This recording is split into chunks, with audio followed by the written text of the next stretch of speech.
Good evening, this is Kuro. Got a Tier 7 game in my Z39. You'll hear number 1 in the background. She's in the middle of an art project right now. Yeah, that's blue. Blue. Anyway, uh, going over the matchmaking. Gotta pause it because I'm running late here.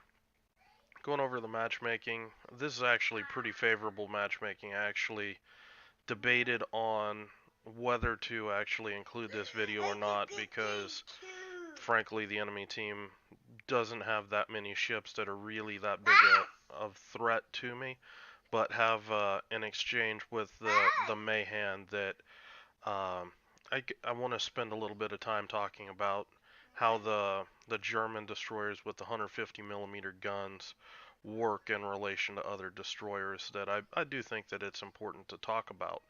Um, uh, Again, this is another kind of technically oriented game and not a barn burner damage wise. I still do all right, uh,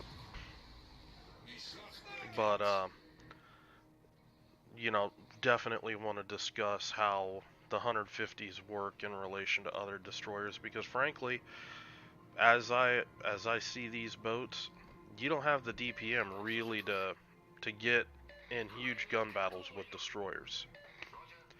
So the map's neighbors, 3-cap domination. Yeah? Yeah? Well, draw me a picture. Uh, I spawn up here by C-cap. There's no CV. There's only one radar. I haven't played this boat in ages, so I'm going through and I'm refreshing my memory right now. What's the hydro? You know, what's the distance on the torps? Uh, all of that kind of stuff. This is the captain's off my Z23. I do have it is a 19-point captain, um, and you know it's more oriented towards HP, and you know a common theme with the German destroyers is you have a buttload of HP compared to other DDs, and this destroyer in particular, you have really good concealment for your tier, 6.1 kilometer concealment.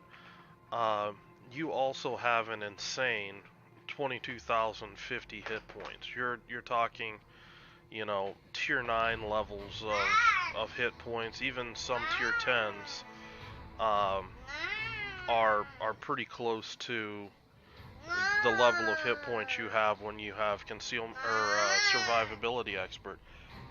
Yeah, that's red. Sorry, we're working on colors right now. So what I want to do, because there's not a huge radar threat, there's no CV, I just want to push into this island, and I'm doing this because if any destroyer goes to push into this cap, you can see that really faint circle, 5 kilometers, on the mini-map. And that's telling me that I can hydro any destroyer before he even gets into the cap. I actually want them to be able to push in and actually get into the cap a little bit so I can hydro them so my team can shoot them. Right now we've got a big ball of ships right here that could really lay a hurting on them.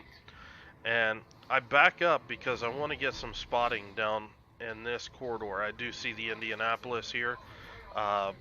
That's the number 1 ship I want to see dead, so I'm calling target on it. And I'm looking, and what I see is something I typically see. You see battleships try to push up into this flank, and they do one of two things. They either push up into here and then push across, or they push up here and then they turn away. Occasionally they'll try to push up through here, but the issue is that the guys that push up here, they're so far out of the fight that you know it's very difficult and time consuming for them to actually get back down to influence the other caps. And you know, even you know my position that I'm going to get in, I'm not entirely happy with because how far it takes me out of the cap. You know, countering this push by these battleships. Um, Z39, like Z23, like Gaede, like all of the other German destroyers, in my opinion, are primarily torpedo-focused destroyers. So I'm kind of in my natural element here. I'm looking at this Nagato, and I'm just trying to get a feel for what this guy's gonna do. And my plan is, I was debating on sending both at this Nagato, but I decided to send one and one. Um, One at the Congo, one at the Nagato. I see the Nagato's committing, so I just lead and just drop it on him. And I thought he might be, trying to push here, but instead he's moving behind the island to try to get shelter from my Miyoko that's just kiting him right now. And that's gonna put me in a really interesting position where he's trying to shelter from this cluster of ships here and this Miyoko, and that leaves him open to my torpedoes that are coming right in behind that island. And this is one of the things that I do in competitive play when I'm using my torpedoes. You can get torpedoes into places that you can't necessarily get a ship, simply because a ship is going to be spotted. If it's going to be spotted, it's going to be shot at. You could not get, a cruiser or a battleship up in here without it getting just wrecked. But you can get a destroyer. So, Congo turned around, kited out. I should have reloaded HE before taking that shot. Yeah, that's a cow. Yeah, cows say moo. The Königsberg pops up, and just gonna take a quick shot at him. I don't want to sit and get in a big trade with this guy at this distance. Just gonna smoke up. Just taking a perspective lead there, just see if I can bait out some hits. It's okay. Relax. You're all right. And I see he's just trying to blind fire into my smoke. So I'm just gonna move out. This smoke was more about me not losing a bunch of hit points early on in the fight. I've got Superintendent, so I've got plenty to play with. And I was just trying to do the old poke just out of smoke, see if I could spot him. If I could, get a shot on him just as I'm backing into smoke, little cheeky things like that. But he's actually behind the island, so I can't spot him, so screw it. Just gonna... Whoa. Yeah, you're alright. Just gonna come at it another way. And that's just... I've got a Nelson pushing up here. Hey. You're alright. What's going on? Just gonna push up here and just use the hydro to spot him and push him out from behind this island. It's either gonna pin him in place or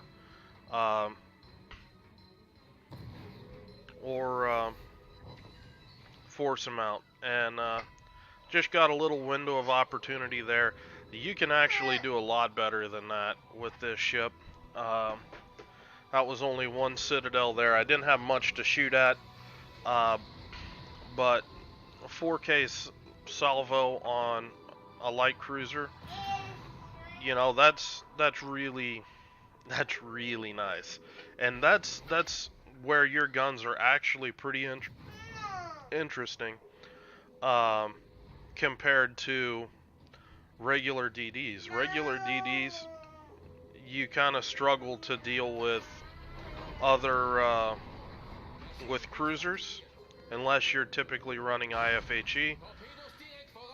Now, I do push up here, and I hydro spot this Mayhan that was smoked up. I was kind of hoping that the team would be able to wreck this guy, but nobody's really looking like they've got shots on this guy. And I'm in a predicament here.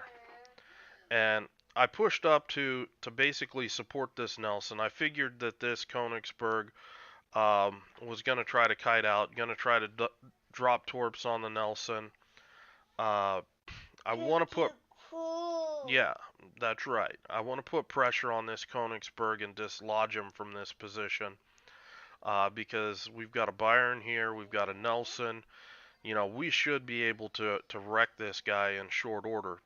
The issue is full health Mayhan. Um, while you saw what my guns could do against a cruiser with the AP, the issue is this Mayhan has so much more DPM than I do. And it's further compounded because my guns are all over the place right now. I'm not prepared to take this fight. It's more compounded because my smoke, I've got 23 seconds until my smoke is ready. And even worse still, I am inside radar range from the Indianapolis. So there's a lot of things going on that... No, you can't have a Coke. Yeah, no, you can't have Coke. You've never had Coke. So,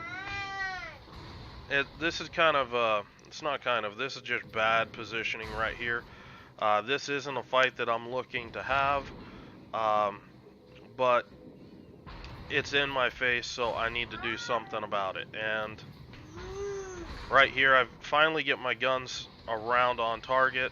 I've been moving on just unpredictably in reverse. It seems to be throwing a lot of people's shots off. Now the shot that's actually going to decide this this fight is coming in here momentarily, right from the Congo. That HE shot right there. That was enough that, okay, I've got to kite out. And again, you can see the DPM coming in from this Mayhan.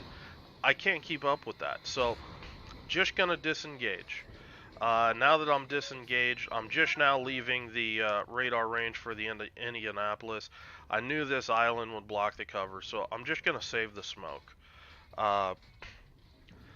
Again, using that hit point pool to get me out of situations that I didn't want to be in. Now, I'm low health compared to that Mayhan. Yes, I outspot him by about a half a kilometer.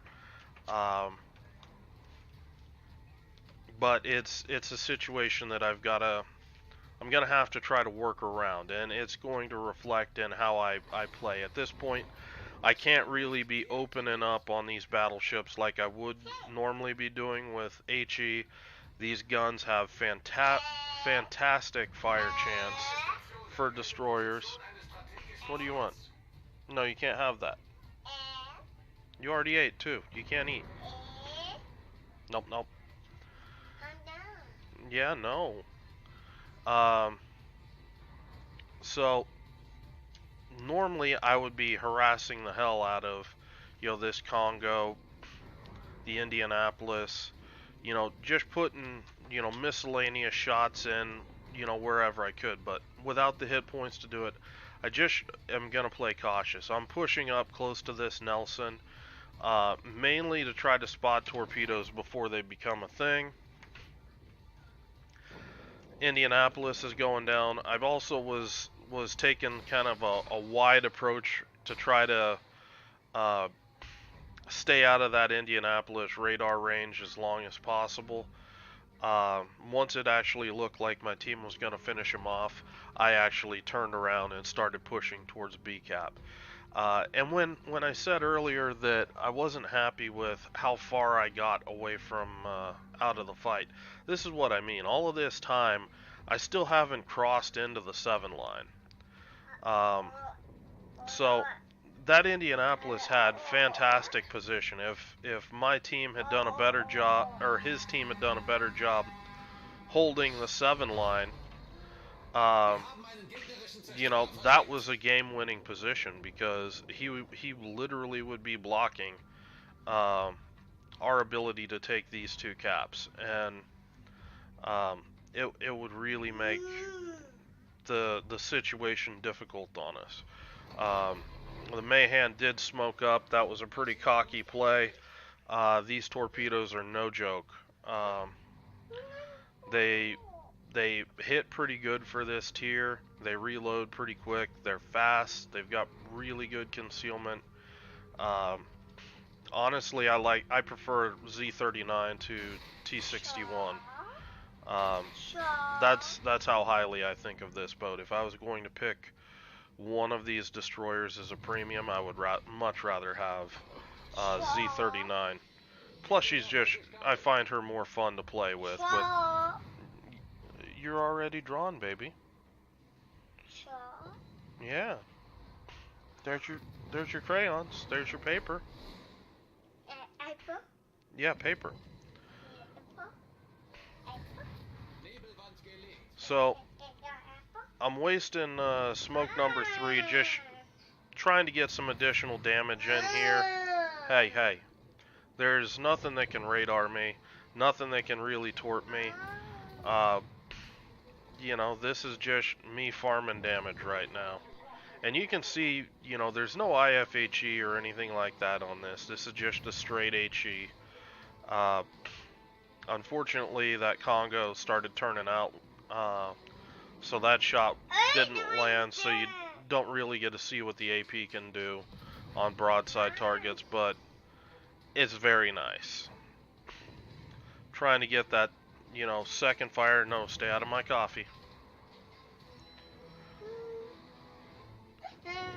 Yeah. Shh. They can hear you all across the world right now, baby. So, this smoke was just about securing the cap, getting some damage in. I really wanted to take that shot there, but the smoke's out. I'm just too low hit points right now. You know, apparently I do shoot. What the hell? I played this game a couple days ago, so Yeah. yeah. I see AP coming in. Just angle. Shh. You're all right. You're all right. Do you want this? No? Okay. So, at this point, just gonna go dark. Don't want this lion to have shots on me. You're already drawn. You can't have my wax pencils for work. So, I'm just gonna push up here, drop you know, two narrow sets of torps, kind of in a wide fan-like pattern. This guy's driving semi-erratically, and you know, just wanna try to make sure I get at least one kill. And I'm heading off to the flank to you know, basically open up a crossfire onto this guy. I can actually use AP on him. Uh, what's wrong? You want to come up? Okay, let's come up. So, I see that he's distracted right now. The torps are coming in. He's slowing down anyway. And just taking the shots, and boom. Can you say boom? Yeah, boom. Say that's a good fat boat. And yes, they alt-tabbed me.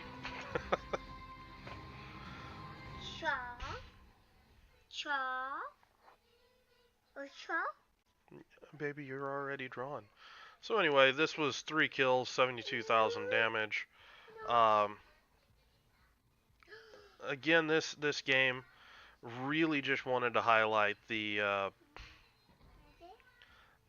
difference with the 150 millimeter guns compared to the 128s and the other various smaller caliber German destroyer guns.